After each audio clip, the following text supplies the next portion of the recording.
নির্দিষ্ট কোনো ব্যক্তি অথবা নির্দিষ্ট কোনো ইচ্ছা বা বিশেষ কোনো অবস্থা আপনার মন থেকে যদি যেতেই না চায় এবং কোনো ডেসপারেট উইশ নিয়ে আপনার সারাক্ষণ দুশ্চিন্তা মনের মধ্যে লেগে রয়েছে, আপনি টেকনিক তো অবশ্যই করছেন, ল অফ অ্যাট্রাকশনের হতে পারে অথবা ল অফ অ্যাজামশানের, কিংবা অন্য কোনো ফর্মে ম্যানিফেস্টেশন করছেন আপনার উইশকে অথবা আপনার স্পেসিফিক পার্সনকে। কিন্তু যদি তাকে লেট গো না করতে পারেন, অর্থাৎ তার প্রতি যে আপনার নেগেটিভ থিঙ্কিং, দুশ্চিন্তা, ওভার থিঙ্কিং, এই সমস্ত বিষয়গুলোকে না ছাড়তে পারেন, তবে আপনি রিসিভিং মুডেও আসবেন না। আপনার টেকনিক যতই সুন্দরভাবে হোক না কেন, সেই জিনিসটাও আপনার জীবনে আসতে ততই লেট হবে। এর আগে আমি আপনাদেরকে বুঝিয়ে দিয়েছিলাম যে ব্রহ্মাণ্ড কীরকমভাবে আমরা যখন কোনো একটা পার্টিকুলার বিষয়ে অত্যন্ত পরিমাণে স্টাক হয়ে থাকি, কীরকমভাবে আমাদেরকে লেট গোর সিগন্যাল দেয়, অর্থাৎ লেট গোর সিগন্যালগুলোকে আমরা কীরকমভাবে চিনব। আজকে আমি বলবো যে লেট গো আমরা কীরকমভাবে করব। অনেকেই আছেন যারা লেট গো করতে পারছেন না, বিভিন্ন রকম টেকনিক তো আপনারা সঠিকভাবে করছেন, কিন্তু লেট গো কীভাবে করবেন সেটা আপনাদের জানা নেই। এবং যে কোনো ম্যানিফেস্টেশনের সঙ্গে যখন আমরা দিনের পর দিন যুক্ত হই, তখন সেটা আমাদের অভ্যাসে পরিণত হয়। সেটা যখন আমরা হঠাৎ করে ড্রপ করে দিই, তখন কিন্তু আমাদের মধ্যে একটা নিজেদের মধ্যেই একটা ল্যাক ফিল হয়। কারুর হয়তো রাতে ঘুম আসতে চায় না, কারুর হয়তো অস্বস্তি হয়, ফাঁকা লাগে। তো সেটার জন্য আমরা কি পদ্ধতি প্রয়োগ করব যাতে আমরা সফলভাবে লেট গো করতে পারি। আজকে অত্যন্ত সহজভাবে আপনাদেরকে লেট গো করার পদ্ধতি বলবো, তাও মাত্র 3টে স্টেপে ভেঙে। তার আগে আপনাদেরকে বুঝিয়ে দিই প্রপার লেট গো কাকে বলে। অনেকেই লেট গো জিনিসটা কি সেটাই বুঝতে পারেন না, এটা আমাকে বিভিন্ন রকমভাবে জিজ্ঞাসা করেন। এবং আপনাদের মধ্যে লেট গো সম্পর্কে অনেকের মধ্যেই মিসকনসেপশন আছে, এটাও আমি বুঝতে পারি আপনাদের কমেন্টস দেখে। কোনো জিনিসকে লেট গো করা অর্থাৎ সেটার প্রতি ভাবনা ছেড়ে দেওয়ার মানে কি সেটাকে আর ভালো না লাগা, বা সেটাকে টোটালি ছেড়ে দেয়া, সেটার ভাবনা পুরোপুরি ত্যাগ করে দেয়া না। আপনারা নিশ্চয়ই জানেন যে কোনো বিষয়কেই আমরা টোটালি ভুলে যেতে পারবো না। যেটা আমাদের সাথে এক সময় হয়েছে, আমরা যেটাকে চেয়েছি, অথবা কোনো একটা বিষয়ের মধ্যে আমরা যখন একটা সময় থেকেছি, আমরা সেটাকে কখনোই ভুলে যেতে পারবো না এই জীবদ্দশায়।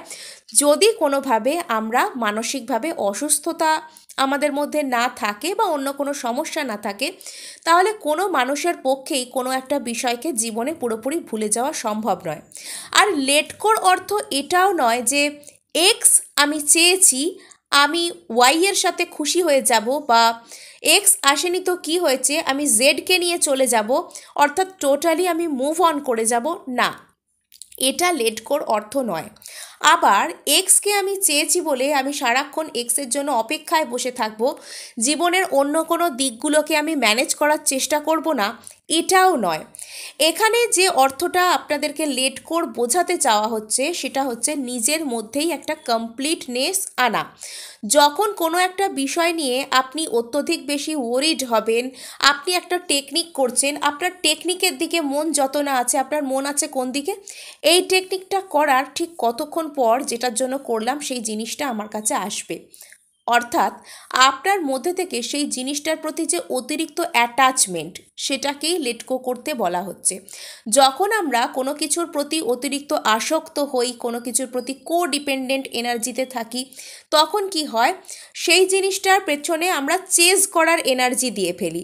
আমরা নিজেদেরকে অ্যাটেনশন কম দিই, এনার্জি কম দিই, আর আমাদের সম্পূর্ণ মনোযোগ কে অধিকার করে থাকে না, ওই বস্তু বা ওই ব্যক্তি বা ওই নির্দিষ্ট অবস্থাটা যেটা আমরা চাইছি নিজেদের জীবনে ম্যানিফেস্ট করতে। আর যখন কোনো জিনিস আমাদের মধ্যে অলরেডি থাকে, তখন কি হয়, আমরা সেই জিনিসটার কথা আর অতিরিক্ত ভাবনা চিন্তা করা ছেড়ে দিই। এই জন্যই আমি বারবার আপনাদেরকে বলি যে আমাদের টেকনিক ম্যানিফেস্ট হয় না, ম্যানিফেস্ট হয় আমাদের ফিলিংস। আমরা যদি গ্র্যাটিটিউডের সাথে সেই জিনিসটা অলরেডি আমাদের কাছে আছে এরকম মানসিকতা নিয়ে ম্যানিফেস্ট করি, তাহলে আমাদের আলাদা করে লেট গোর জন্য বেশি সময় নষ্ট করতে হবে না। নেক্সট আরেকটা কথা আমি বলে নেব যে অনেক ক্ষেত্রে অনেক মানুষের ন্যাচারালভাবে লেট গোর সিগন্যাল এসে যায়। তারা কোনো টেকনিক হয়তো আর করতে পারেন না, এই টেকনিক থেকে ওই টেকনিকে তারা জাম্প করেন, আর তাদের কোনো রকম কোনো টেকনিকই তারা কমপ্লিট করতে পারেন না একটা নির্দিষ্ট বিষয়ের জন্য। তার মানে ওই জিনিসটা আপনার মধ্যে থেকে যতটুকু এনার্জি নেবার সেটা অলরেডি নিয়ে ফেলেছে, সেই জন্যই আর আপনি ওটাকে এনার্জি দিতে পারছেন না। নেক্সট আমি বলে নেব যে যারা এই সাইকেলের মধ্যে যে একবার টেকনিক করা শুরু করছেন একবার ড্রপ করছেন, এই সাইকেলের মধ্যে যারা রিপিট করে যাচ্ছেন বারবার, তারা কীরকমভাবে লেট গো করবেন। পয়েন্ট নাম্বার 1, আপনারা কোনো জার্নাল লিখছেন বা কোনো রকম কোনো টেকনিক করছেন, এর সাথে জড়িত যে সমস্ত জিনিসগুলো আপনাদের রয়েছে অর্থাৎ পেন, পেপার, জার্নাল, এগুলোকে আপনারা সুন্দর করে কভার করে ঢেকে নিন কোনো সাদা পেপার দিয়ে বা অন্য রকম কোনো প্লাস্টিক কভার দিয়ে এটাকে সুন্দর করে মুড়িয়ে দিন। আর এটাকে বারবার দেখবেন না, এটাকে কোথাও সরিয়ে দিন আপনার নজরের বাইরে, অথবা আপনি এটাকে এমন কোথাও রাখতে পারেন যে জায়গাটা খুব বেশি আপনি যান না, বা যে ঘর খুব বেশি খোলা হয় না, যে আলমারি খুব বেশি ওপেন হয় না, সেখানে রাখতে পারেন। নেক্সট, আপনি আপনার টেকনিক করা ড্রপ করে দিন এবং ওই সময়টা নিজেকে অন্য কিছু করে ব্যস্ত রাখুন। আপনি মেডিটেট করতে বসতে পারেন, আপনি সাবকনসিয়াসকে রিপ্রোগ্রাম করতে পারেন, এই ধরনের টেকনিকগুলো আপনি করতে পারেন। এবার প্রশ্ন এসে যায় এখানে যে মেডিটেট করতে বসলে, সাবকনসিয়াসকে রিপ্রোগ্রাম করতে বসলেও সেইটার চিন্তাভাবনা এসে যায় যে টেকনিকটাকে আপনি লেট গো করতে চাইছেন। আশাটা স্বাভাবিক, আমি এখানে কথাগুলো যত সহজে বলছি আপনাদের পক্ষে কাজে করাটা ততটা সহজ হবে না। আপনারা সেই সময় নিজের মনকে অতিরিক্ত প্রেসারাইজ করবেন না বা নিজেকে কোনো কড়া কথা বলবেন না, সেই সমস্ত ভাবনাকে আস্তে আস্তে যা ভাবনা আপনাদের মনের মধ্যে আসছে আসুক ভেবে নিন, সেটাকে জোর করে সরানোর চেষ্টা করবেন না।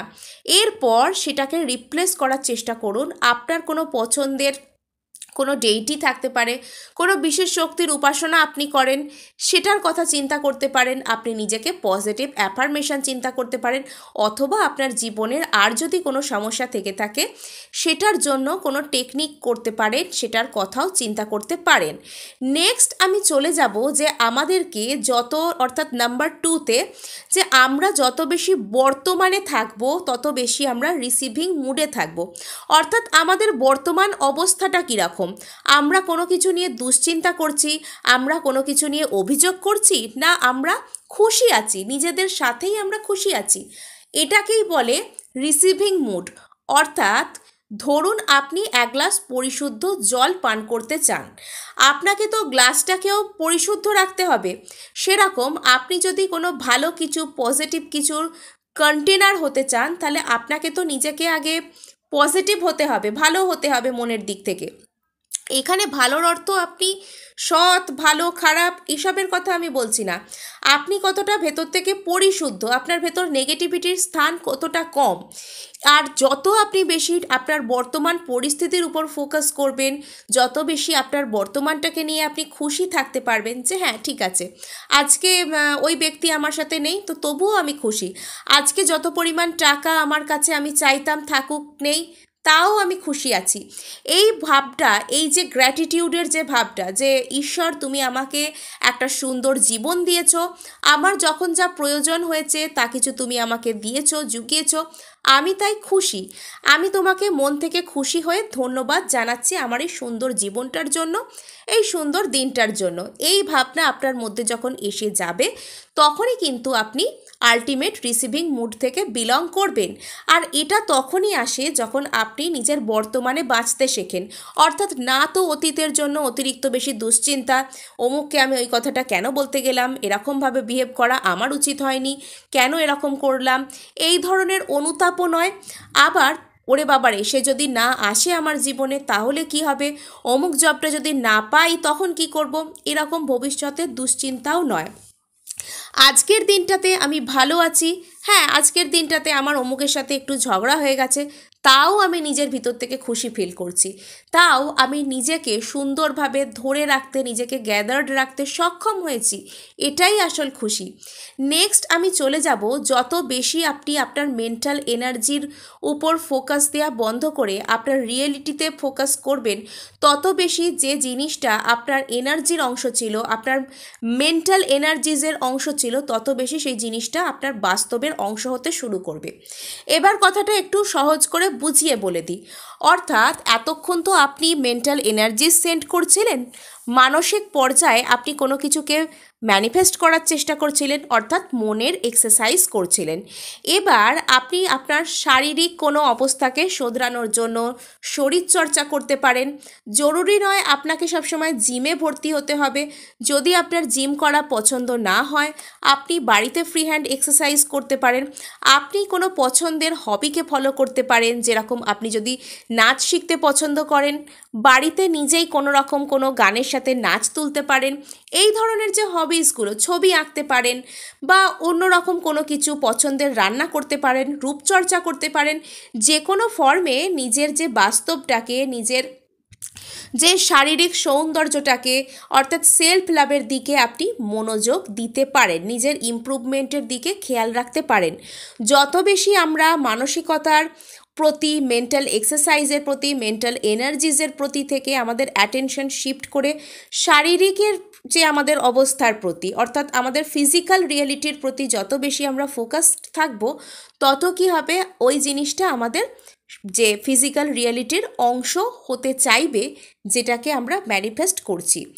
আশা করি আমি আপনাদেরকে বোঝাতে পেরেছি। আজকে এটুকুই, দেখা হচ্ছে নেক্সট ভিডিওয়। ধন্যবাদ।